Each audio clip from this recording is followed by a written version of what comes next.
সরকার হেঁটে গেলে জান্নাত হয়, আর আমাদের দেশে সরকার হেঁটে গেলে কুত্তো শুয়ে থাকে। এই বড় কথা, আমাদের দেশের একটা ডিসির পাশেও একটা চৌকিদার কোনোদিন নামাজ পড়েনি। এই কথা কোন দেখা পড়ছে? একটা ডিসির পাশে একটা চৌকিদারও কোনোদিন নামাজ পড়েনি। এই ডিসি সাহেবের চেয়ে কত দামি মানুষ একটা মসজিদের ইমাম। 500 জন, 1000 জন, 10,000, 20,000 পর্যন্ত মানুষ ঈদের দিনে একটা ইমামের পাশে নামাজ পড়ে। পরে কি পড়ে না? এই ইমাম ওই ডিসির বাপের বিয়ে পড়াছে। কতক্ষণে গায় ডিসি জন্ম নেওয়ার পর লেখাপড়া শিখে 1.5 লক্ষ টাকা বেতন পায়, আর যে ইমাম ওর বাপের বিয়ে পড়াছে তাই পায় 500 টাকা মাস। কথা বলে না কে? তাহলে কতখানি বৈষম্য! হাজার হাজার ইমামের পাশে নামাজ পড়ে, আর ডিসির পাশে কেউ পড়ে না, তারই বেতন বেশি। কতক্ষণ? জাতির দুর্ভাগ্য। যদি ইসলাম যদি বিজয় থাকতো, আমার দেশের ইমামগুলিকে পুলিশ স্কট করে মেহরাবে নিয়ে যেত। ঠিক কিনা? এই বগুড়াতে শহর দিকে গতবারে আমার একটা মাহফিলে প্রশ্ন করছে, হুজুর বাংলাদেশের আলেম ওলামার দাম নাই কে? আমি বললাম এটা মাহফিলে বলবো। এই জন্যই দাম নাই, সরকার তাদেরকে দাম দেয় না, জনগণও তাদেরকে দাম দেয় না। সরকার তাদেরকে দাম দেয়, জনগণ তাদের সামনে ভিক্ষুকের মতো দাঁড়িয়ে থাকে। সরকার দাম দেয় মন্ত্রী, সচিব, আমলা, টিওনো, OC, DC, chairman, member, party নেতা সরকার দাম দেয়। আর ইমাম করুক দাম দেয় না, সেই জন্য তো ইমামের দাম নেই। ইমামের দাম কখন হয়? জানাজা, বিয়ে পড়ান, কাফন কাটা আর কবর নামানোর সময়।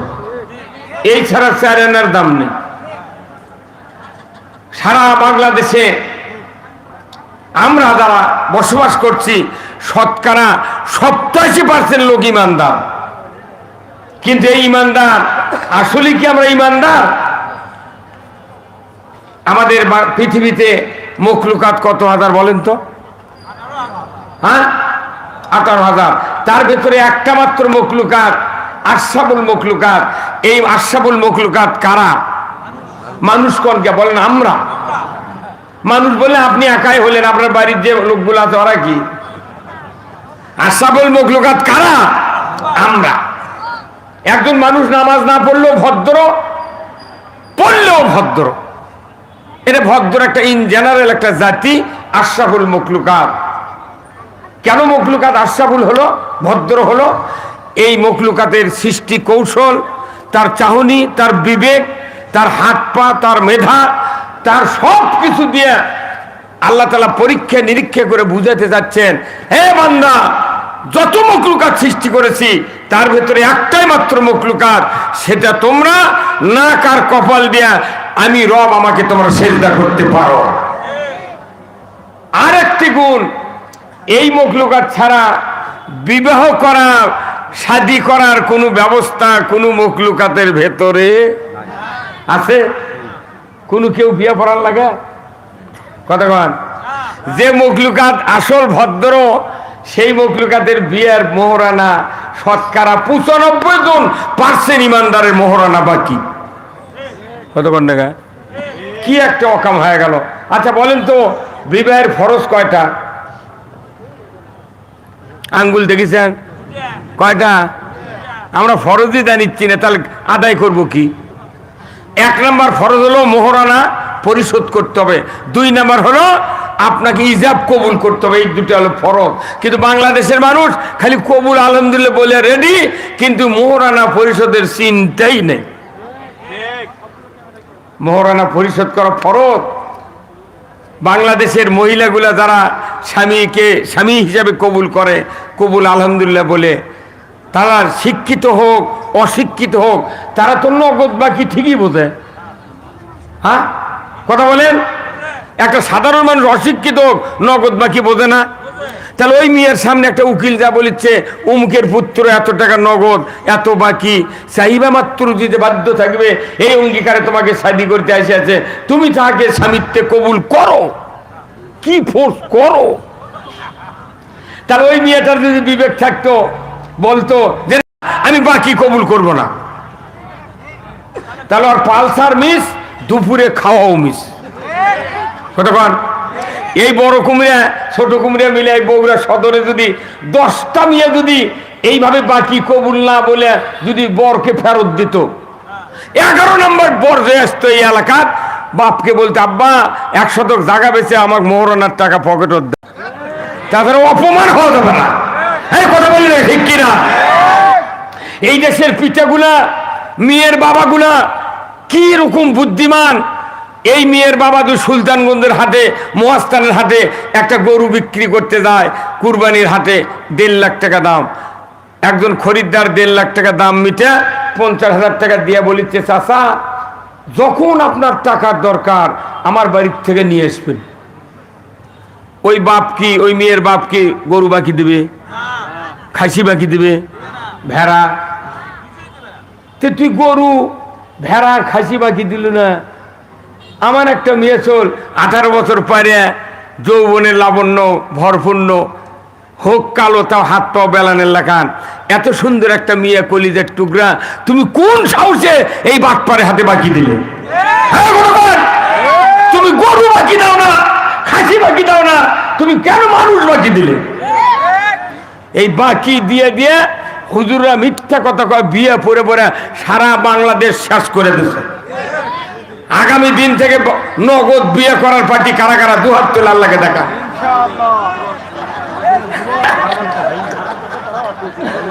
যারা বিয়ে করছে ওরা মনে করে বাকি একবার করছে, এবার নগদ করবো, কথা ঠিক কিনা? মানে বিবাহ দাম্পত্য জীবন পবিত্র করতে গেলে আপনার আগে মোহরানা পরিশোধ করতে হবে। কার আইন এটা? কার আইন? তো বিয়েটি আইন ভঙ্গ, এক আইন না মেনে আল্লাহ আদম আলাইহিস সালামকে বলল যাও দুনিয়ায়, কথা ঠিক কিনা? এক আইন না মেনে আজাজিল 6 লক্ষ বছর সেজদা করার পর একটা আইন না মানার কারণে আজাজিল ইবলিস হয়ে গেল।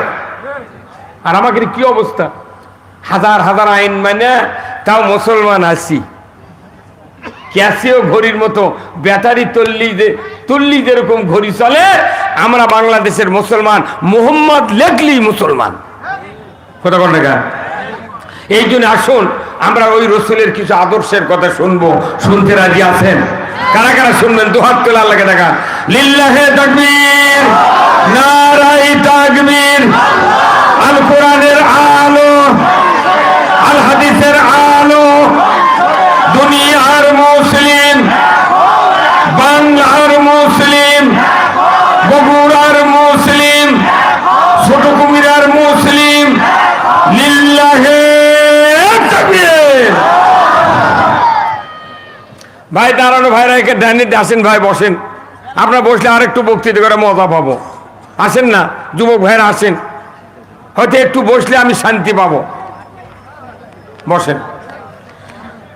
আজকের এই 96তম অধিবেশন ছোট কুমিরা নুরানি হাফিজিয়া মাদ্রাসা ও এতিমখানার উদ্যোগে ইসলামী জালসার সম্মানিত সভাপতি, আজকের এই মাহফিলে উপস্থিত আল্লামা ইয়াকুব নাজির চাটগামী দামাত বারকাতুহুল আলিয়া, নায়েবে মুহতামিম জামিয়া ইসলামিয়া কাসিমুল উলুম জামিল মাদ্রাসা বগুড়া, আল্লাহ ভাইজানকে দ্বীনের জন্য কবুল করুক, বলুন আমিন। প্রতিষ্ঠাতা মরহুম মুন্সি আমিরউদ্দিন সাহেব রহমতুল্লাহ, এরপরে সহসভাপতি আলহাজ আবুল বরকত মোহাম্মদ ইসে, সভাপতি অত্র মাদ্রাসা ও উপসহকারী কৃষি কর্মকর্তা। আল্লাহ ভাইজানকে কৃষিকাজে সার, কীটনাশক, ঔষধ ভালোভাবে সাপ্লাই দেওয়ার যোগ্যতা দিন। কেউ অবশ্যই পরামর্শ দেওয়া লাগবে তো, অসুবিধা কি? সে ভাই কৃষি অফিসাররা করছে ড্যাব দিয়ে ধান আবাদ করেন, একটা ধান হবে না ড্যাব দিলে, খালি পাতা ভোক্সা পরে দেবে। কৃষকের বুদ্ধি শুনে আবাদ করা লাগবে, কথা ঠিক কিনা? আমাদের দেশে কৃষি খাতে সবচেয়ে দুর্নীতি হচ্ছে, সবচেয়ে দুর্নীতি, জনগণ ক্ষতির মধ্যে সবচেয়ে বেশি পড়তেছে কৃষি খাতে। আজকে ধান কাটা হচ্ছে 1170 টাকা মন সন্না ধান, দাম নাই। এই ধান গরিবের যখন টাকার দরকার তখন দাম নেই, অল্প টাকায় কোটি কোটি টাকার মালিক ধান কিনে গুদামজাত করছে, ওরাই আবার দাম চড়ে দেয়া 1600 টাকায় ধান বেচবি। 34 ধান কাটে 2700 টাকা মন, এটা আবার 4200 টাকা করে বেচবি। জনগণ খাটিয়া মূল্য আর সরকারি অফিসাররা বেতন গুনে মূল্য। এই বাংলাদেশে যত খাস গাড়ি আছে সরকারি খাস দেন, এই ঘাস গাড়ি যদি সঠিক যোগ্য নেতৃত্বের মাধ্যমে সরাসরি মৎস্য চাষির কাছে প্রত্যন্ত হয়, লিজ দেওয়া হয়, এই টাকা যদি কৃষি খাতে ভর্তুকি দেওয়া হতো, এক বস্তা ইউরিয়া 150 টাকাতে আমরা পাতাম। কিন্তু এই গাড়িগুলোর টাকা সরকারি দলের পেটুয়া বাহিনী পালা হচ্ছে, এই কথা কোন টাকা। আর আমাকে করতে হুজুর দেশ গরিব, তোমাকে এত বেতন লাগে কে? একটা করে সরকারি অফিসার বেতন পাচ্ছে 60,000, 1.5 লাখ টাকা, 80,000 টাকা, গ্রাচুইটি পেনশন পাচ্ছে 2 কোটি। গাড়ি বাড়ি ফিরি সরকারি অফিসাররা গাড়ি চালায়, মাত্র 42 টাকা লাগে হচ্ছে বছরে, হচ্ছে কি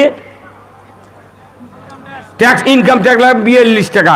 আর একটা পাবলিক কিনতে গেলে করছে যে 50,000 টাকা ইনকাম ট্যাক্স, আরো দিয়ে 78, 1 লাখ টাকা লাগে।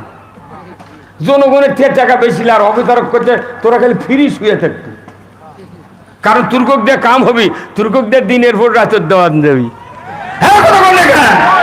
আর বাংলাদেশে দিনের ভোট রাতে দেওয়ার সুযোগ নাই আছে।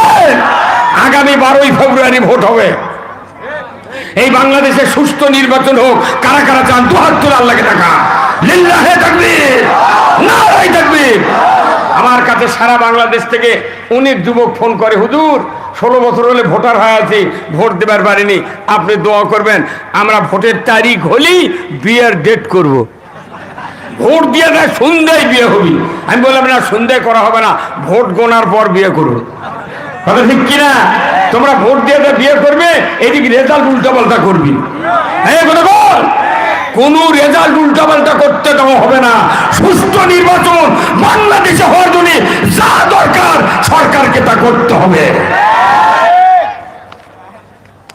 আজকের মাহফিলের সম্মানিত প্রধান মেহমান, প্রধান বক্তা হাফেজ মাওলানা মোহাম্মদ আবুল কাসেম সরকার দিনাজপুরি, সভাপতি সম্মিলিত ওয়াইজেন পরিষদ ও প্রিন্সিপাল দারুল কোরআন কালুপীর মাদ্রাসা দিনাজপুর। আল্লাহ ভাইজানকে ইসলাম বিজয়ের পক্ষে কথা বলার তৌফিক দান করে বলুন আমিন। আজকের মাহফিলের সম্মানিত মাদ্রাসা পরিচালনা কমিটির পক্ষে আলহাজ ডাক্তার মোহাম্মদ আব্দুল খালেক, সাধারণ সম্পাদক মাদ্রাসা, এছাড়া আলহাজ MSM আতিকুর রহমান বাদল ভাই, আর সভাপতি বগুড়া জেলা ইট প্রস্তুতকারক মালিক সমিতি। আল্লাহ এছাড়াও স্থানীয় ওলামায়ে কেরামগণ, মঞ্চে বসা সুধীবৃন্দ, সামনের ইমাম, মুয়াজ্জিন, মুক্তাদি সহ বিভিন্ন রাজনৈতিক দলের নেতৃবৃন্দ, যুবক ভাইয়েরা, প্রাইমারি মাদ্রাসা, হাই স্কুল, কলেজ, বিশ্ববিদ্যালয়ের শিক্ষক মহোদয়গণ, ছাত্র ভাইয়েরা, আজকের মাহফিলের উপস্থিত পর্দার অন্তরালে হাজারো মা বোনেরা, কচি কাচারা এবং প্রচার মিডিয়ার সম্মানিত মাইকালা এবং ভিডিওম্যান ভাইয়েরা, সাংবাদিক ভাইয়েরা, NSI, DSB, DGFI সহ বিভিন্ন প্রশাসনিক কর্মচারী, কর্মকর্তাবৃন্দ, ইন্তেজামিয়া কমিটি বর্গ সহ আজকের এই মাহফিলে উপস্থিত সর্বস্তরের জনতা, আসসালামু আলাইকুম রাহমাতুল্লাহ। কেমন আছেন আপনারা? আছি ভাই, আলহামদুলিল্লাহ। আমরা একটা ভদ্র জাতি, সুবহানাল্লাহ। এই ভদ্র জাতি যদি খুব ভদ্র হয়, এই ভদ্র জাতিকে যে আল্লাহ জান্নাত দিবে কোরআন এবং হাদিসে কোথাও লেখা নাই। অনেক মানুষ আছে সমাজে নামাজ পড়ে না, অথচ ভদ্র, ব্যবহার ভালো আছে না নেই? অনেক মানুষ আছে নামাজ পড়ে, হজ করে, কথা শুনলে অনেক মানুষ দূরে সরে যায়, কর্কশ। কিন্তু আমার আল্লাহ বলছেন না, ভদ্র মানুষকে আমি সৃষ্টি করেছি ঠিক, এদেরকে আস্তে আস্তে উৎকৃষ্ট মানে পুষতে হবে। ধরে কোন আল্লাহু আকবার। এই উৎকৃষ্ট মানে পুষতে গেলে দুটা শর্ত পূরণ করতে হবে মানুষগুলিকে। কে বলেছেন? আল্লাহ। আল্লাহ বলছেন ইন্নাল্লাযীনা আমানু ওয়া আমিলুস সালিহাতি উলাইকা হুম খায়রুল বারিয়া। আমার আল্লাহ বলছেন দুনিয়ার মানুষ ভদ্র জাতির থেকে তোমরা যদি উৎকৃষ্ট হতে চাও, দুইটি শর্ত পূরণ করতে হবে। এক নাম্বার, তোমাদেরকে ঈমান আনতে হবে। কি আনতে হবে? কার উপর? না অন্য কারো উপর? ঈমান আনতে হবে আল্লাহর উপরে, রাসূলের উপরে, আখিরাতের উপরে, জান্নাত জাহান্নামের উপরে, পরকালের প্রতি, হিসাব নিকাশের দিবসের প্রতি ঈমান আনতে হবে। আর দ্বিতীয় শর্ত হলো ভালো ভালো কাজ করতে হবে। এই দুটা শর্ত যদি পৃথিবীর মানুষেরা যদি পূরণ করে, আমার আল্লাহ বলেছেন তোমরাই সর্বোৎকৃষ্ট জাতি। কিন্তু আমাদের সমাজে ইমানদার আছে, ভালো কাজ করার পার্টিও আছে, ওই লোক আবার মন্দ কাজ করারও অভ্যাস আছে। ভালো আর মন্দ একসাথে করে, ইমানও আছে। এইরকম সাইজের মানুষ পৃথিবীতে আছে না নাই? হ্যাঁ, এই যে আপনাকে সবচেয়ে বৃহৎ একটা বাজার, আমার মনে হয় উত্তরবঙ্গের মধ্যে সবচেয়ে বড় বাজার হলো গোদারপাড়া। গোদারপাড়া থেকে 10টা তরকারি কিনলেন, মিষ্টি লাউ, ছাঁচি লাউ, কফি, টমেটো, বেগুন, আলু, আনাজ, গাজর, 10-12টা তরকারি একত্রে কুটে একটা পাতিলে দিলেন। আত্য খাবার দিয়ে ভাতটা দেওয়ার পর যদি বলে কেউ ভাই গাজরের তরকারি নিয়ে আসো, তরকারি পাতিল দেশে কয়টা? আর ডাকিচ্ছে কাক? মানছি কি বিশ্বাস করবি? তাহলে ওই তরকারির নাম কি হচ্ছে? নিরামিষ না, লাবড়া। সবজির 2-3টা তরকারি লাগে, কিন্তু এটা তো 10টা তরকারি, এ লাবড়া। তাহলে যে পাতিলের ভেতর অনেকগুলি তরকারির সমাহার, এই তরকারির কোন সিন্ডিকেট করে কোন তরকারির নাম ধরে হয় না, এ তখন হয়ে যায় কি? লাবড়া। তা আমাদের দেশে 18 কোটি ইমানদার, কিন্তু ইমান আছে ঠিক, কিন্তু ভালো কাজও আছে, মন্দ কাজও আছে। এখন ভালো কাজ কি, মন্দ কাজ কি, এর কোনো তালিকা কোন মসজিদের গেটের সাথে কেউ কি কোনোদিন লটকেতেছে? তারপরে আল্লাহর কোন কোন কাজ করলে ইবাদত হবে, এটার কোনো তালিকা আছে? কোন কোন কাজে নাফরমানি হবে, এর কোনো তালিকা আছে? কিন্তু ডাক্তারের কাছে যা দেখেন সিলত লিখে দিয়েছে যে হাঁসের গোস্ত খাওয়া যাবে না। অ্যাজমা রুগীর সেল মেরে দিয়েছে ওই ওষুধের নিচি, ওষুধের পরে লিখে দিয়েছে সিল, হাঁসের গোস্ত খাওয়া যাবে না, চিংড়ি মাছ খাওয়া যাবে না। ডাক্তার চিকিৎসার সময় এইগুলি লিখে দেয় সিলের মাধ্যমে। সব জায়গা সব পরিচালনার করার জন্য শর্ত লেখা আছে, কিন্তু মুসলমান হওয়ার শর্ত মসজিদে নাই, ইমানদার হওয়ার শর্ত মসজিদে নাই। মানুষ আল্লাহর পথে চলবে, কোনটা আল্লাহর পথ এর কোনো তালিকা মসজিদে দেওয়া হয় না, দেওয়া তো হয়ই না। কেউ যদি কথা বলতে চায় তাও কর্তৃপক্ষের চাপে ইমাম সাহেব চুপ করে থাকে। যদি আসল কথা কয় মোতাল্লির সামনে বসে থেকে গলা খাগার দেয়, তখন ইমাম দানের তো মোতাল্লির গলার আওয়াজ, তখন সামনে তাকালি মোতাল্লি চোখ দিয়ে বলে এই কি করছেন? মানে বাংলাদেশের ইমানদার আমরা না পড়ে না জেনে না বুঝে ইচ্ছা মতো যার যার মতো একটা ইসলাম বানিয়েছি। সারাদিন অফিস করিচ্ছে, সারাদিন ঘুরতেছে, টাকনুর রূপ নিচে কাপড়, নামাজ পড়বে গেলি প্যান্ট 2-3 পলট দিয়ে অজু করিচ্ছে। এটা কোন ইসলাম? যদি টাকনু ঢাকায় লাগে না আমাদের সময় ঢাকে থাকো, কতক্ষণ ঢাকা? কিন্তু না আমাদের সময় ঠিকই বুঝিছে টাকনুর নিচে থাকলে এটা কাপড় পরা হারাম, নামাজ হবে না। তাহলে যে লোক বলতেছে যে আমার টাকনুর নিচে কাপড় থাকলে নামাজ হবে না, পলটাচ্ছে 3 পলট দিল, এই লোকটা কি বিবেক নাই? তাহলে সব সময় লুঙ্গি টাকনুর উপর পরিতে হইবে। তাহলে এই কথাগুলো মসজিদের যদি তালিকা থাকতো তাহলে কি আমাদের সুবিধা হতো না? কিন্তু কিচ্ছু নেই। ইমানদার সকল সময় মুসলমান হিসেবে প্রস্তুত থাকতে হবে, এর তালিকা মসজিদে যদি দেওয়া থাকতো আমাদের সমাজে এত বক্তব্য দেওয়া লাগতো না। কিন্তু মসজিদ এমন একটা প্রতিষ্ঠান, তার কোনো সিলেবাস নেই।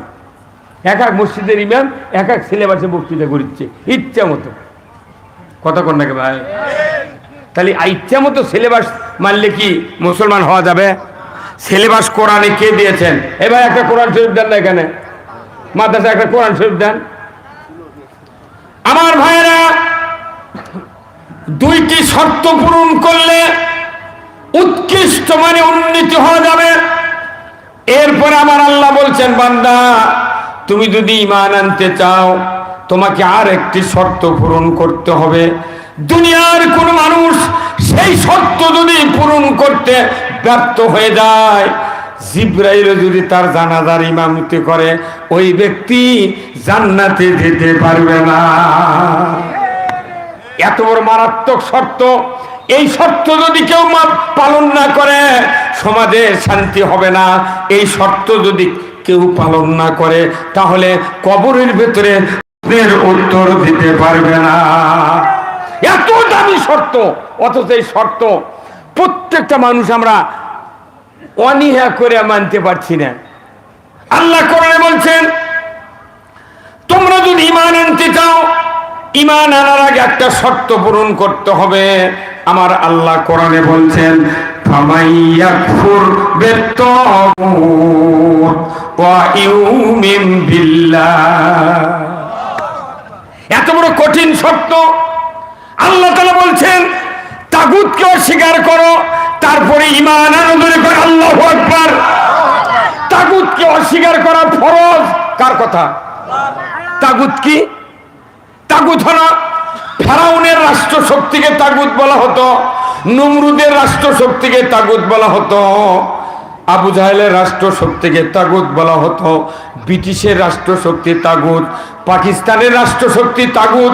পৃথিবীর জমিনে যত রাষ্ট্র শক্তি আল্লাহর আইন বাদ দেয়া মানুষরা নিজেরা আইন তৈরি করে রাষ্ট্র পরিচালনা করে, সকল রাষ্ট্রকে তাগুতি রাষ্ট্র বলা হয়। জোরে বলুন ঠিক কিনা? তাগুত অস্বীকার করা, তাগুত প্রত্যাখ্যান করা ফরজ। কে বলেছেন? জোরে বলুন কে? আচ্ছা বলুন তো ভাই, দাড়ি রাখা কি? সবাই কোন দাড়ি রাখা? ও আদিবলা সুন্নত। দাড়ি রাখা সুন্নত। টুপি দেওয়া, পাগড়ি পরা। এই যে আমার আব্দুল সামাদ ভাই আজকে যে শুক্রবার জুমার নামাজ পড়ছেন, উনি তো গত শুক্রবার তো ওই জুম্মতি নামাজ পড়ছেন ইমামতি।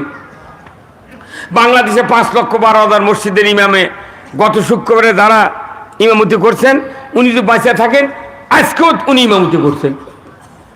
আচ্ছা, গত শুক্রবার যে ইমাম দাড়ি রাখিছে, টুপি দিছে, পাগড়ি দিছে, ওই ইমাম যদি আজকের শুক্রবারে বাড়ির দাড়ি কামে থুয়া, টুপি থুয়া, পাগড়ি থুয়া, যদি মেহরাবত দাঁড়িয়ে সালাম দিয়ে যদি খুতবা দিবার, বক্তৃতা দেবার লাগে, ওই মসজিদে আওয়ামী লীগ থাক, বিএনপি থাক, জাতীয় পার্টি থাক, জাসদ থাক, সুদারু, মদারু, জুয়ারু, তবলিগ, জামাত, হেফাজত, চরমনায় যত কেসিমের লোক থাকবে সব 1 মিনিটের মধ্যে একজোট হয়ে যাবে। কথা ঠিক কিনা? সব দাঁড়িয়ে বলবে, হুজুর এ কি ব্যাপার? কি বলবে কি বলবে না? বলবে, হুজুর গত শুক্র আপনার দাড়ি ছিল, পাগড়ি ছিল, টুপি ছিল, আজ আপনি ডিস গাইড সাজাচ্ছেন কেন? কতক্ষণ জনগণ যখন হইচই শুয়ে, কি ব্যাপার ইমাম সাহেব বাড়ান, আপনার মধ্যে নামাজ পড়া যাবে না। এর ভেতর মোতাল্লি যদি এসে ঢুকে বলে, এই তোমরা গোলমাল করছো কেন? তখন একজন লোক বলবে, মোতাল্লি সাহেব ইমামক দেখেন। কি বলবে? ইমামক দেখেন। ইমামক দেখার পর মোতাল্লি কি উনি একাই এক পক্ষ নিবেন না ওনাদের পক্ষ নিবেন? কোন বক্তৃতা ছাড়াই দেখা মাত্রই উনি বলবেন, এক রাখছুকে মসজিদের মধ্যে এতক্ষণ বার করে দিবার পারিস নি কেন? তাহলে দাড়ি রাখা কি সুন্নত? সুন্নত কাটিছে সবাই খাপা, সবাই আক্রমণ। দাড়ি রাখা সুন্নাত, টুপি দেওয়া সুন্নাত, পাগড়ি পরা সুন্নাত, অথচ এটা যখন খুলে ফেলে দেয়, কেটে ফেলে দেয়, সমস্ত মসজিদের মুসল্লি একজোট হয়ে তাকে বিতাড়িত করে। আমার দুঃখ, আমার আল্লাহ বলেছেন দাড়ি তুমি কাটলি তুমি প্রতিবাদ করো, আর আমি আল্লাহ বলে দিলাম ফামাইয়াকফুরবে তাগুত, তুমি তাগুতকে অস্বীকার করো। তাগুতকে অস্বীকার করা ফরজ, কার হুকুম? তাগুতকে অস্বীকার করো, তারপরে ঈমান আনো। আমরা ঈমান এনেছি, কিন্তু তাগুতকে মাথার ভেনের ভেতরে, রাজনীতির ভেতরে, অর্থনীতির ভেতরে, ব্যবসার ভেতরে, চলন ফিরুন, কাজ কারবারের ভেতরে তাগুতকে রেখে যতই ইবাদত করি না কেন, আমার আল্লাহ কোরআনুল কারীমে বলেছেন ওয়া মাইয়াবতাগি গায়রাল ইসলামি দীনান ফালাই ইউকবালা মিনহু ওয়া হুয়া ফিল আখিরাতি মিনাল খাসিরিন। ইসলাম ছাড়া অন্য কোন জীবন ব্যবস্থা যারা মানবে সেটাই মানা হবে তাগুতি। দুর্বল ঠিক কিনা? তাগুত প্রত্যাখ্যান করা ফরজ। আমরা ফরজ তরক না করে, ফরজ তরক করে আমরা সুন্নত লিয়া পাগল হয়ে গেছি।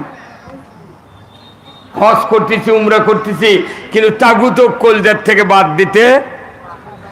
বাংলাদেশে সুদ আছে না নাই? এ সুদ তাগুতের আইন। সুদ কার আইন? আর আল্লাহর আইন হলো জাকাত।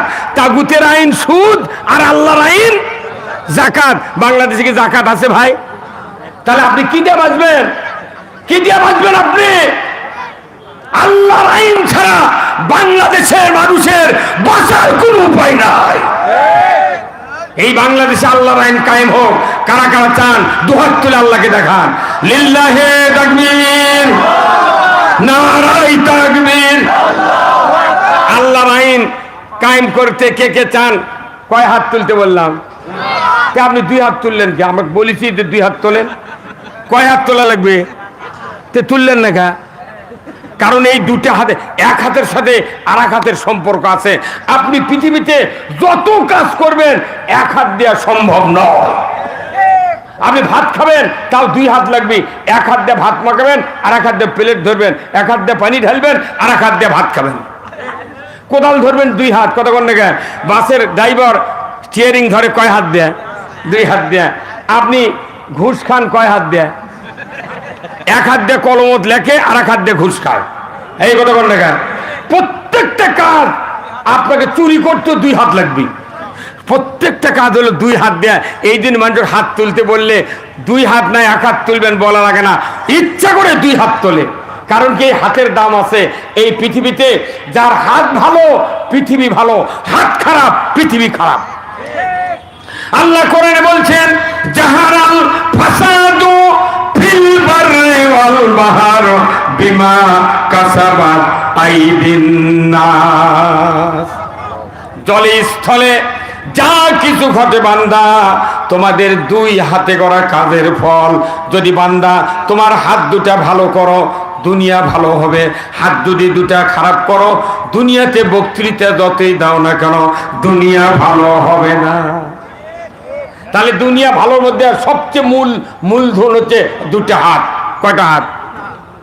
এই দুটা হাত ভালো বানার লাগবে। আগে আমি রাস্তা কি করব, আমি বাড়ি ঘর কি করব, আগে মানুষের হাত ভালো করা লাগবে। এই হাত ভালো করতে গেলে হাত খারাপের জন্য যে বিচার আছে এই বিচার কাজ করতে হবে। কথা ঠিক কিনা? একটা মানুষ হাত দিয়ে চুরি করে, এই হাত ভালো করে বক্তৃতা দিতে ভালো হবে? বক্তৃতা দিতে ভালো হবে ভাই? হাত ভালো করার জন্য কি করা লাগবে? এই হাত ভালো করার জন্য আইন পাশ করা লাগবে।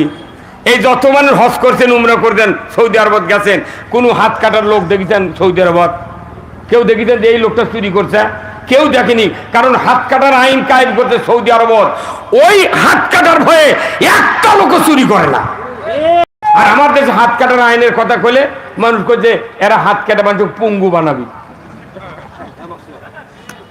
চোর তো মুরগি চুরি, হাঁস চুরি আর ওই বেলুন চুরি তো হাত কাটা হবে না।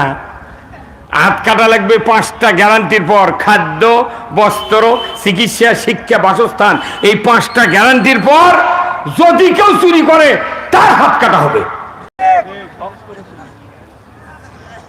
কিন্তু বাংলাদেশে কলমের প্যাঁচ দিয়ে কোটি কোটি টাকা চুরি করছে, ওর মেডেল দিয়ে হেলিকপ্টার দিয়ে পার করে দিচ্ছে। এই কথা বল না,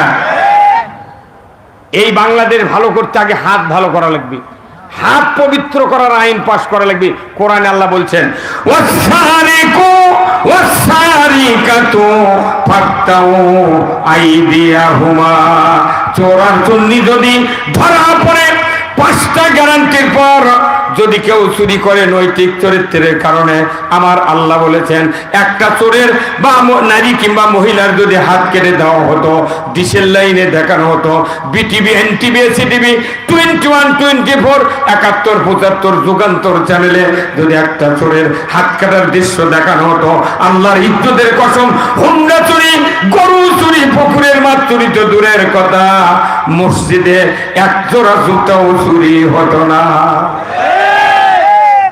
আইন করলে কোটি কোটি উপকার হই মানছেন, কিন্তু আইন না করে খালি আমাকে করছে হুজুর চুরি হচ্ছে না, বক্তৃতা দেবেন মসজিদে, মসজিদের ইমাম মেহরাবত বসতে বলছে চুরি করবেন না, লোলেনি চুরি, আমরা বলছি চুরি করবেন না, ওই চোরও কোনো জুম্মত বসে থাকে, ওই মসজিদে বসে মনে মনে করছে সুযোগ পালে হুজুরের বাড়িও ছাড়ব না। কথা চোরের হাত কাটার আইন কি কোরআনে নাই? তে মানুষ পুঙ্গু বানানোর জন্য আইন নয়, আইন করা আছে, এই আইন করলে যাদের দুনিয়া ভালো হয়ে যায়। তাহলে হাত ভালো করবে চাইলে চোরের হাত কাটার আইন কায়েম করা লাগবে। আজকে যদি 100 বছর আগে যদি এই দেশে চুরি বন্ধের আইন কায়েম হতো, যাই দেশ চালালো চুরি বন্ধের আইনটা যদি কায়েম হতো, এত টাকা এত জিনিসপাতি বাংলাদেশে চুরি হতো না। হতো কোনো ডিসির চুরি হয় না হুন্ডা, ওসির চুরি হয় না হুন্ডা, কোনো পুলিশের স্যান্ডেল চুরি হয় না, চুরি হয় খালি মূল্য আলা বাঙ্গি আলা। এ ভাই কথা বল না আপনারা, কার চুরি হয়? যারটা চুরি করলে কোনো প্রতিবাদ কেউ করে পারবে না, হতে হতে কি করবা, ধৈর্য ধরবে, আল্লাহর মাল আল্লাহ নিয়ে গেছে। মুসলিম আমি, সৈনিক আমি, আমি চির রণবীর, আল্লাহকে ছাড়া কাউকে মানি না, নারাই তাকবীর। বীর মুসলমান ধরো আল কোরআন, ফিরায়া আনো সেই হারানো সম্মান। বীর মুসলমান নারাই তাকবীর, আল্লাহু আকবার, তোলো ধ্বনি ধরায়া রাখবার। বীর মুসলমান ধরো আল কোরআন, ফিরায়া আনো সেই হারানো সম্মান। বীর মুসলমান আমরা বীরের জাত, কোরআন বিজয় না থাকার কারণে সিকে ইন্দুর বিড়াল আমাদের মাথা লাগতেছে। বলুন তো আমরা বিয়ে করি কি দিয়ে? এখন না এই কিতাব কি? আমরা বিবাহ করি কি দিয়া? কোরআন দিয়া। নামাজ পড়ি কি দিয়া? কুরবানি করি কি দিয়া? হজ করি, জানাজা করি, সব কাপন কাটি সব কোরআন দিয়া। তো দেশটা কোরআন দিয়ে চলে তো ক্ষতি কি? এই হুজুর কত কন টাকা, আপনি কত কন টাকা? দেশটা কোরআন দিয়ে চলে কোন ক্ষতি আছে? এই ভাই আপনারা এদিকে গেছেন, সিএল এদিকে গেছেন, তো এই দূরে থাকলে খুব সম্ভাবনা সন্দেহ যে আপনাদের কোন গ্রুপ।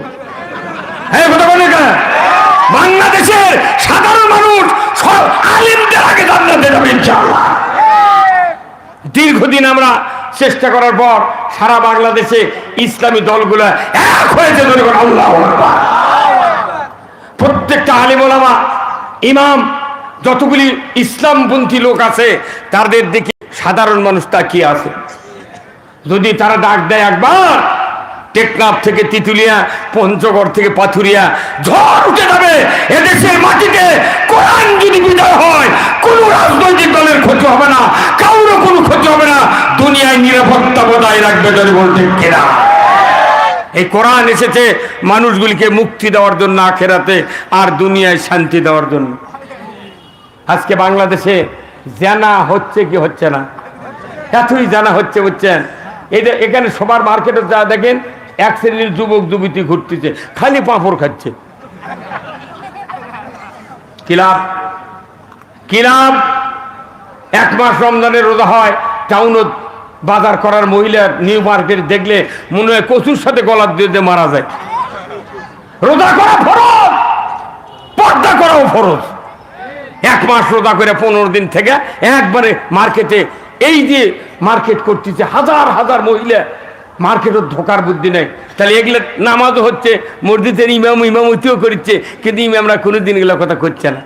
খালি সিভিট, লোকের হচ্ছে ক্যান্সার, সিভিট ওষুধ দিয়ে চলে যাচ্ছে। লাভ কি? আল্লাহ আইন দরকার। আমাদের সৃষ্টিকর্তা কে? যে আল্লাহ আমাদের সৃষ্টি করছেন, সে আল্লাহকে আইন দেন নাই? এই কোরআনে আইন আছে না? তো সে আইন মানতে লজ্জা কেন? আর এই আইনের কথা বললি কিছু কিছু লোক কয় তোমরা আবার রাজনীতি করছ। আরে বা, তুই রাজনীতি করিস, আমার করলে অসুবিধাটা কি? রাজনীতি যদি কেউ না করেন তাহলে আপনি জান্নাতেও যেতে পারবেন না, জাহান্নামেও যেতে পারবেন না। রাজনীতি করে জান্নাতে যাওয়া লাগবে, আর রাজনীতি করে জাহান্নামে যাওয়া লাগবে। আপনি কোন রাস্তা বেছে নেবেন? কোরআন জিজ্ঞাসা করেন। কোরআন বলছে কি? লা ইয়াস্তাবি আসহাবুন নারি ওয়া আসহাবুল জান্নাহ। যারা জান্নাতি হবে তারা হবে এক ধরনের, আর যারা জাহান্নামী হবে তারা হবে আর এক ধরনের। কারুর সাথে কারো তাহজিব তামুদ্দুন, কৃষ্টি, কালচার, অর্থনীতি, রাজনীতি, সমাজনীতি কারুর সাথে কারুটা মিলবে না। দুইটা গ্রুপ থাকবে, একটা হবে জান্নাতি গ্রুপ আর একটা হবে জাহান্নামী গ্রুপ। ধরে বলুন ঠিক কিনা? দুনিয়াতে মিক্সার অবস্থায় আমরা যদি বসবাস করি, কিন্তু কবর থেকে যখন হাসরের ময়দানে উঠব, আমার আল্লাহ কোরআনুল কারিমে সূরা ইয়াসিনে ঘোষণা দিয়েছেন, ওয়ান্তাজুল ইয়াউমা আইয়ুহাল মুজরিমুন। কিয়ামতের দিন আল্লাহ তাআলা বলবেন, হাসরবাসীরা আজকে হাসরের ময়দানে বদকারেরা, বেনামাজিরা, সুদখোরেরা, যারা অন্যায় করেছিল পৃথিবীর জমিনে, তারা নেককারদের কাছ থেকে আলাদা হয়ে যায়। দুনিয়াতে ঈদের নামাজ দিয়ে খেলে বিচার হতো, বাংলাদেশের একজনও জাহান্নামে যাবে না। কথা কন? ঈদের দিন নামাজ হয় না ভাই? ওই ঈদের ফিতর, ঈদের আধার, ওই নামাজের চেহারা দেখে খালি আল্লাহ বিচার করতো, একটা লোকও জাহান্নামে যাবে না। সবারই মাথার টুপি, সবারই সুস পায়জামা, নতুন পাঞ্জাবি, আতর কানুদ, আতর ভারত যায় নামাজ, কার জাহান্নামে দিবি আল্লাহ? কথাকার। কিন্তু ঈদের দিনে 3 ঘন্টা মুসলমান হয়ে জান্নাতে যাওয়া যাবে না। যেমন ইচ্ছা তেমন সাজো। এই অ্যানুয়াল ফোর্সের সময় বিভিন্ন হাই স্কুল কলেজে অ্যানুয়াল ফোর্স হয় না ভাই? দেখবেন আপনারই সাথে লেখাপড়া করছে, এই ছাত্র ডিসগাইজ সাজিছে, যেমন ইচ্ছে তেমন সাজো। একবার মাটিতে পুরো শরীর লেপ দিয়েছে, কৃষক হয়ে নাঙ্গল আর জোয়ালে ঘুরছে। 2 ঘন্টার পর এই লোক ঘরে আসে, ঘোষণা হচ্ছে আজকে যেমন ইচ্ছা তেমন সাজে ফার্স্ট প্রাইজ লুৎফর রহমান, 9ম শ্রেণীর ফার্স্ট বয়। অথচ আপনি সেকেন্ড বয়, আপনি বুঝতেই পারেননি এই ফার্স্ট বয় কখন এইরকম হলো। তা আমরা মনে করছি যে পৃথিবীতে 2.5 ঘন্টা 1.5 ঘন্টার মুসলমানের ডিসগাইজ সাজিয়া আল্লাহ বোধহয় জান্নাত দেবে। অত সহজ নয়। জান্নাতে যেতে গেলে 2.5 ঘন্টা নয়, 10 বছর থেকে শুরু করে মৃত্যু পর্যন্ত আল্লাহর আনুগত্য করতে হবে। কোন এক দিন এদেশের আকাশে কলেমার পতাকা উড়বে, সেদিন সবাই খোদাই বিধান পে দুঃখ বেদনা ভুলবে। কোরআন ছাড়া দুঃখ বেদনা ঘোষার কোথাও কোনো বিষয় নাই, কোনো রাস্তাও নাই। কার কথা? কোরআন ছাড়া মানুষের মুক্তি আসবে না। অথচ আজকে আমাদের দেশে 54 বছর হলে মুসলমান দেশ চালায়। পাকিস্তান 24 বছর মুসলমান দেশ চালালো, 190 বছর কাফের চালালো ব্রিটিশ গভর্নমেন্ট। এই ভারতবর্ষের 1 ইঞ্চি জায়গা আল্লাহর আইন কায়েম হতে আমরা দেখি নাই। যার কারণে আজকে পৃথিবীর 350 বছর হচ্ছে ব্রিটিশের থেকে শুরু করে 3.5 পুরুষ দুনিয়ার থেকে বিদায় হয়েছে। আমরা যে কোরআনের ইসলামের কথা বলছি, কেউ কেউ ইসলামকে নতুন একটা চিন্তা ভাবনা করতেছেন, কিন্তু দুঃখের বিষয় কবরে যখন শোয়ান হবে প্রথম প্রশ্ন হবে মান রব্বুকা, তোমার রবকে, অমা দিনুকা, তোমার জীবন ব্যবস্থা কি ছিল, অমান নাবিউকা, তোমার নেতা কে ছিল, মান হাদার রাজুল, ওই পুরুষটিকে। এই 4টে প্রশ্ন কবরে করা হবে। হাসরের ময়দানে 5টা প্রশ্ন করা হবে। 5 আর এই 4 9, এই 9টা প্রশ্নের উত্তর আমল করে পড়ে জানিয়ে বুঝে আপনাকে কবর ঢুকতে হবে। এর আগে যদি ঢুকি বাটাম ফাটাবি। কথা কই ঠিক কিনা? অত সোজা নয়। পরীক্ষা দিতে হবে, কবরের ভেতরে ভাইবা হবে, রিটেন পরীক্ষা হবে। কোথায় মুসলমান? আমরা মনে করেছি যে নামাজ কালাম পড়বো না, বড় মোহতামিম, বড় পীর সাহেব, বড় আলেম ওলাম বক্তাক দিয়ে জানাজা করে কবরের মধ্যে থুচ্ছে পশ্চিম দিক মুখ করে, তাই না? ওই হুজুর নামিতে কবর লাশ নামানোর জন্যে উপর থেকে বলা হচ্ছে, হুজুর দেখেন তো লাশটার চেহারা কি কেবলার দিকে আছে? হুজুর তখন কাফনের উপর থেকে নাকত হাত দিয়ে বলেছে, হ্যাঁ একবারে কেবলার দিকে। উপর থেকে যা, লোকটার কি ভাগ্য কেবলার দিকে হয়ে আছে। আপনি জানেন রসুলের হাদিস পড়ছেন, আল্লাহ রসুল বলছেন কে কোন কায়দার মুর্দা, এই কবর যখন দাফন হয়ে যাবি, কে নামাজি কে বেনামাজি, কে পশ্চিম দিকে মুখ ঘুরেছে কে ঘুরায়নি, এটা স্পষ্ট দলিল। যখন দাফন হয়ে যাবে আল্লাহ তাআলা তো জানে ই কোন কেসিমের মুর্দা। কি ভাই জানে না? দাফনের পরই যদি আপনি আমি সিমেন্টের ঢালাই দিয়া বেনামাজিকে যদি পশ্চিম দিক করে শুয়ে তুই, খালি মাটি দেওয়ার পরই আল্লাহ ফেরেশতা একদম মুর্দা পূব দিক করে থুবি। মুনকার নকে ঢুকে তাতে বোঝে ই কোন কায়দার মুর্দা। উল্টা বলতে কে দেখবি, আর চেহারা কোন দিক থাকলে এটা আল্লাহ করে দেবে। কতক্ষণ দেখা আমিয়া মনে করবেন না আল্লাহর কোন এইগুলি পরিবর্তন করতে 1 সেকেন্ড টাইম লাগে। আল্লাহ শুধু বলেন কোন, সাথে সাথে হয়ে যায়।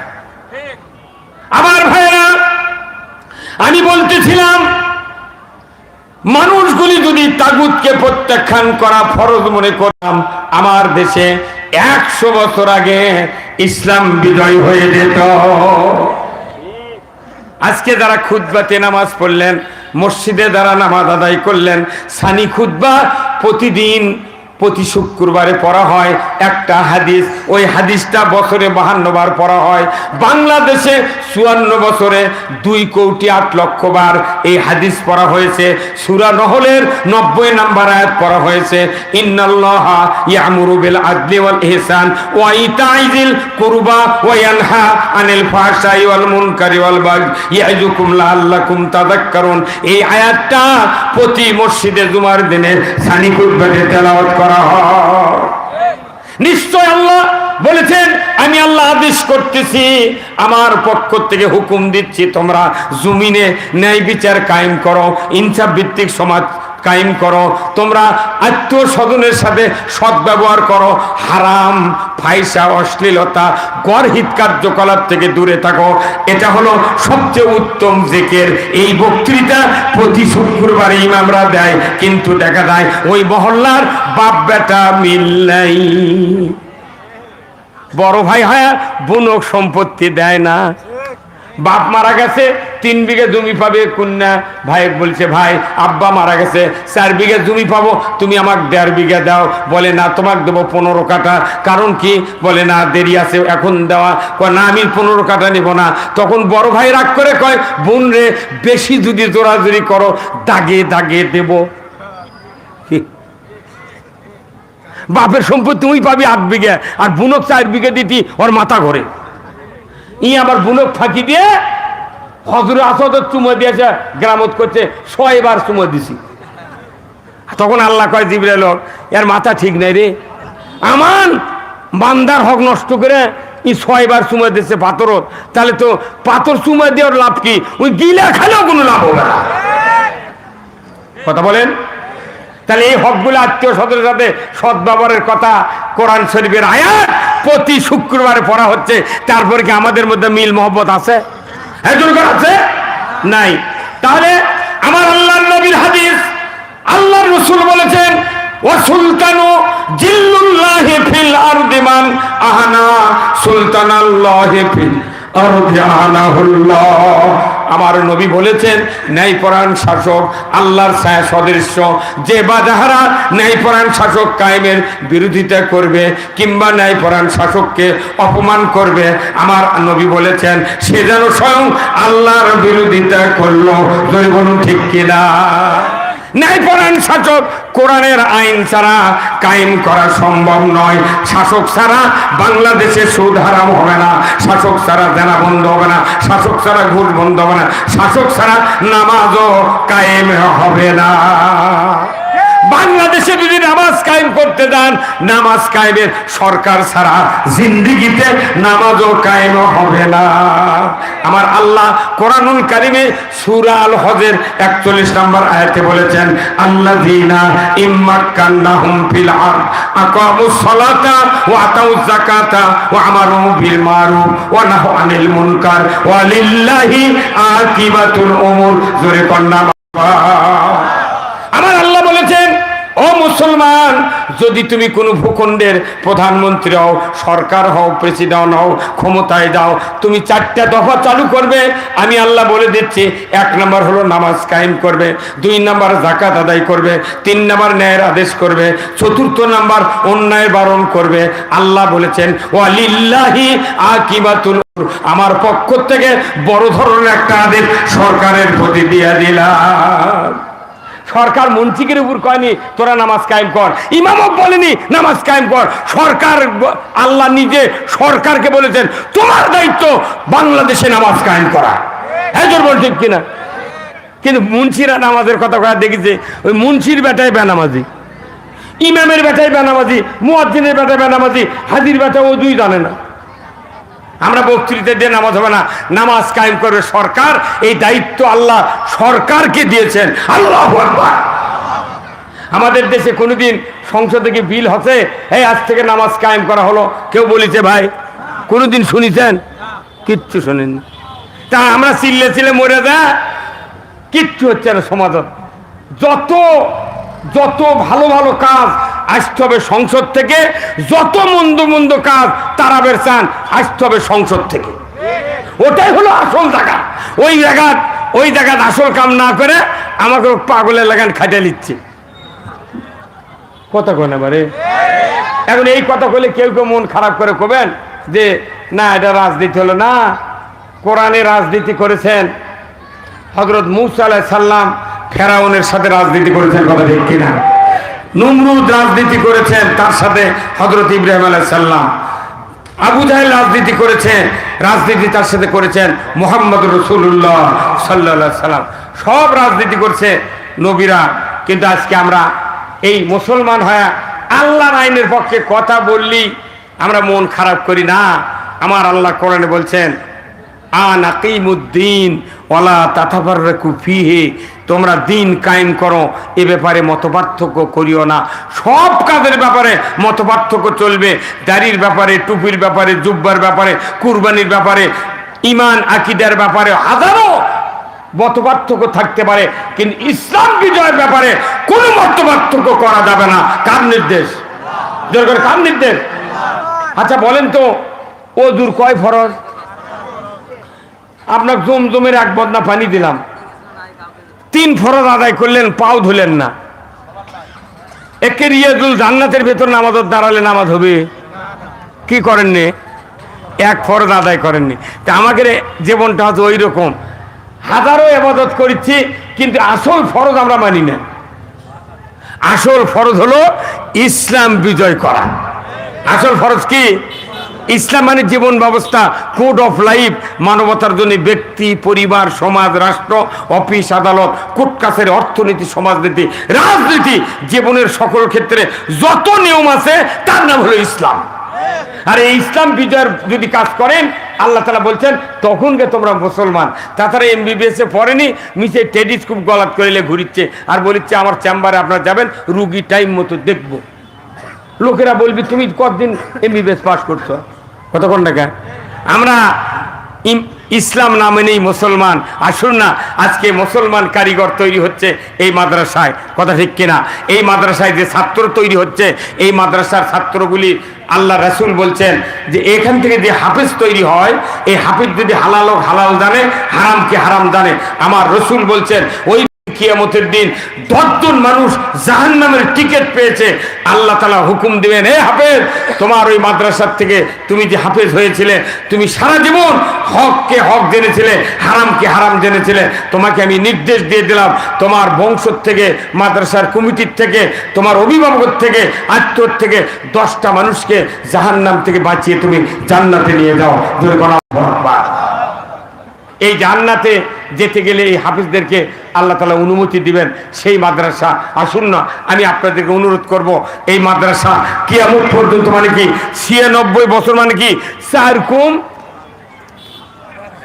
100 বছর। বাপরে, পুরো জামিল মাদ্রাসারও আগে না গিয়ে দেয়। হ্যাঁ, 96 বছর, আরে সভা 96 বছর। ও, এটা আগে থেকে সভা হচ্ছিল। 96তম অধিবেশন। মারহাবা। আপনার এই মাদ্রাসার জন্য একটু স্যাক্রিফাইস করা লাগবে ভাই। আল্লাহ রাসূল বলছেন, ইজা মাতাল ইনসানু ইনকাতা আনহু আমালু ইল্লা মিন সালাসাতিন ইল্লা মিন সাদাকাতিন জারিয়াতিন আও ইলমুহু ইয়ানতুবিহিন নাস আও ওয়ালাদুন সালেহ ইয়াদু লাহু। আমার রাসূল বলছেন, ও পৃথিবীর মানুষেরা, তোমরা মরে যাবে, সমস্ত আমল বন্ধ হবে, 3টে আমল জারি থাকবে। 1 নম্বর সদকায়ে জারিয়া, 2 নম্বর ইলম, ইলমের প্রচার, 3 নম্বর হলো তোমাদের নেক সন্তান। আমি আপনাদেরকে অনুরোধ করব, এই মাদ্রাসার যারা সামনে বসে আছেন এই জান্নাতের বাগানে, আপনাদের কাছে একটু ব্যাগ যাবে, যার যা পকেটে একটু দিবেন, আর আমি আপনাদের জন্য দোয়া করব, আল্লাহ তাআলা যেন আপনাদের সকলকে এই মাদ্রাসায় নজর রাখার, দান করার তৌফিক দিয়ে দেন। আল্লাহর কোন কোন বান্দা আছেন 2000, 5000, 10,000 টাকা দিবেন, এবং এই মাদ্রাসার জন্য ছাত্ররা আপনাদের সামনে যাবে, যার যা পকেটে একটু দিবেন, আমি আপনাদের জন্য দোয়া করব। মা বোনেরা যারা প্যান্ডেল আছেন, আপনারা একটু এই প্যান্ডেলের থেকে টাকা উঠে এই মাদ্রাসার মঞ্চে দিয়ে পাঠাবেন, আমরা আপনাদের জন্য দোয়া করব। সম্মানিত বগুড়াবাসী, এই বগুড়া সদর এলাকার এর কয় নাম্বার ওয়ার্ড? নাম কি? জাহিদুর রহমান কলেজের সম্মানিত অধ্যক্ষ মাহবুব আলম, আমার ভাই, 1000 টাকা করে কনভার হবা লিল্লাহে তাকবীর। আল্লাহ দান কবুল করে নেন। আল্লাহ অধ্যক্ষ সাহেবের আল্লাহ হায়াত দারাজ করে দেন। আল্লাহ যতদিন দুনিয়ায় বেঁচে রাখবেন, আল্লাহ ইসলামের পথে বেঁচে রাখুন, শারীরিক সুস্থতা দান করে দেন। তার বংশে যারা কবরে গেছে, আল্লাহ কবরগুলি জান্নাতের বাগান বানায় দেন। ধন্যবাদ, আমিন, লিল্লাহে তাকবীর। খুব তাড়াতাড়ি ভাই, যারা অতিথি আছেন আপনারা একটু কাইন্ডলি দিবেন এই মাদ্রাসার জন্য। সাবেক অধ্যক্ষ গাবতলী সরকারি কলেজের আলহাজ আব্দুল মান্নান ভাই, 500 টাকা আল্লাহ দান কবুল করে নেন, আল্লাহ হায়াত দারাজ করে দেন, আল্লাহ খেত কামায় বরকত দেন, আল্লাহ মরণের আগে একটাবার রাসূলের দিদার নসিব করে দেন। জোরে কন্যা আমিন। আল্লাহ আপনার তৌহিদুল ইসলাম, বুগলি, আল্লাহ আপনার এক বান্দি, বুগলি নামে আপনার এক বান্দি, আল্লাহ 300 টাকা করেছেন দান, আল্লাহ হারায় দেন, আল্লাহ গো তার জীবন থেকে সবকিছু পাপ মোচন করে দেন। আল্লাহ যতদিন বেঁচে থাকবেন হাজেরা রহিমার মতো চরিত্রবান হয়ে বেঁচে থাকার তৌফিক দেন। আল্লাহ তার বংশে যারা কবরে গেছে, কবরগুলিকে জান্নাতের বাগান বানায় দেন। জোরে কন্যা আমিন, আমিনো আমিনো আল্লাহ আমিনো। দানকারীর জন্য আল্লাহ বেহেশতের হওয়া